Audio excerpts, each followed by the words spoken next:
And welcome back to America Talks Live. I'm Bill Tucker filling in for Steve, who has the day off, and it's a nice day here in New York for him to be taking off. Joining me now is Larry Klayman. He's a former federal prosecutor and the founder of Freedom Watch.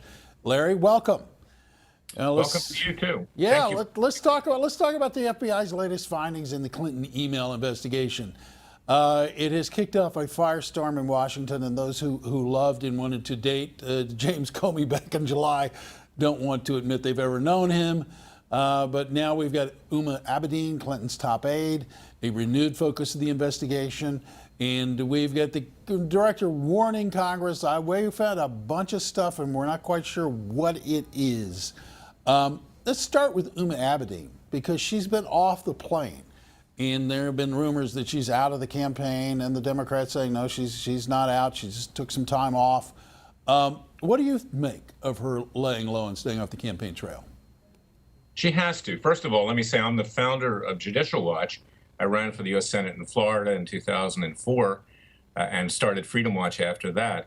So I know all about the history of this thing. And we have a companion lawsuit to Judicial Watch's lawsuit at Freedom Watch, freedomwatchusa.org if people want to see it, which seeks to get the Huma Abedin emails.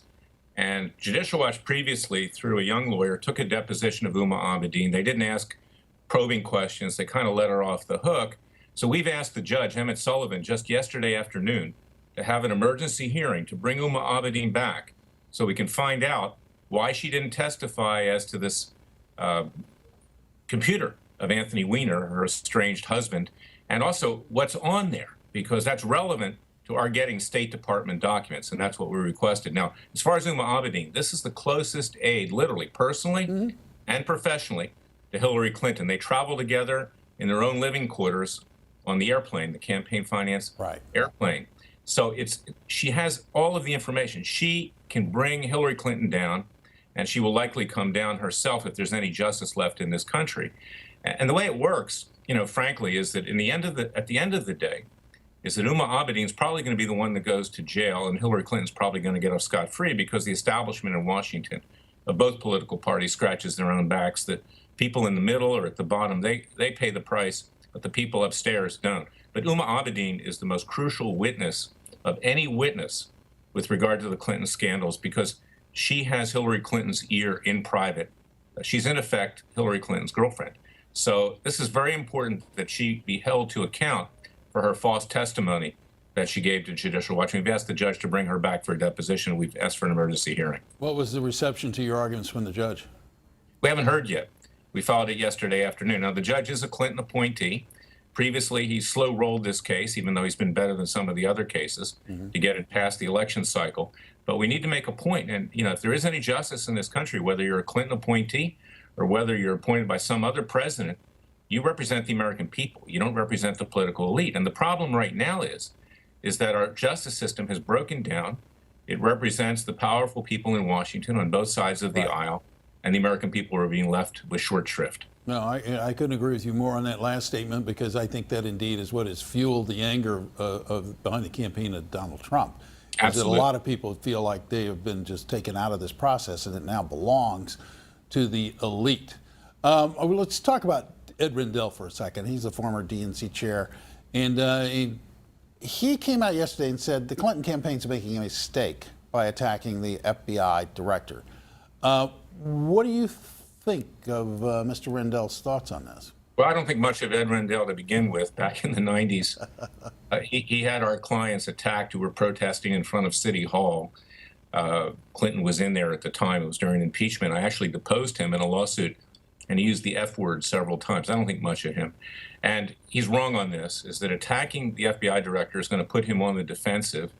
And here's my prediction, is that sometime before Election Day, the FBI Director Comey, who took the action he did, not, in my view, in the interest of the American people, but to save his own behind, because his career was basically gone, having alienated so much Republicans, non-Republicans.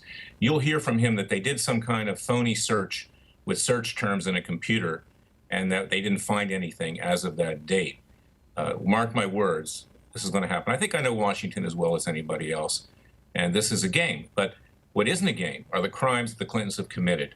They have engaged in a RICO enterprise. And I filed a lawsuit over a year ago in this in Florida. It was assigned to a Clinton-appointed judge, and he dismissed it. But this is the reality. And if there's going to be any justice here, and if Donald Trump wins, and I don't endorse anybody because I'm head of a public interest group, but if he wins, and if he has an attorney general that will do his job, the Clintons and everybody around them, John Podesta, Cheryl Mills, Huma Abedin, Terry McAuliffe, all of these bottom feeders, to put it nicely, should be going to prison for the rest of their lives. That's where they belong. You're Larry, I got to give it to you. You're a heck of a lot more optimistic than me. I think this game runs so deep that those people will never, ever see jail. No, I agree with you. Should be. Well, yeah, should be. Okay. I want to ask you about something that happened here yesterday on the Steve Malzberg show. U.S. House Majority Leader Tom DeLay came on and said, look, Comey acted on the threat of 100 FBI agents saying, we're going to resign if you don't do something about this. So going back to, no, he didn't do it of his own integrity. He did to save his own butt. Do you think that DeLay might be right about some kind of insurgency brewing within the FBI? It seems a little far-fetched to me, but maybe it's true. No, it is absolutely right, because I've represented former FBI agents before. I have an understanding of what goes on over there.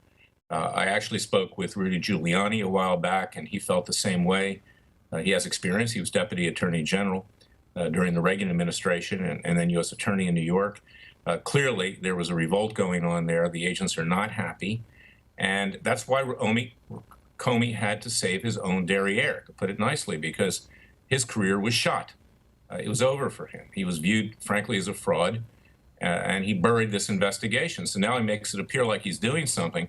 But mark my words, by Election Day, he will say something, so he continues to try to satisfy both sides. So you don't think that Comey did this out of concern about being under subpoena from Congress, because he had promised him he would keep them up to date on the investigation, and that's exactly what he did.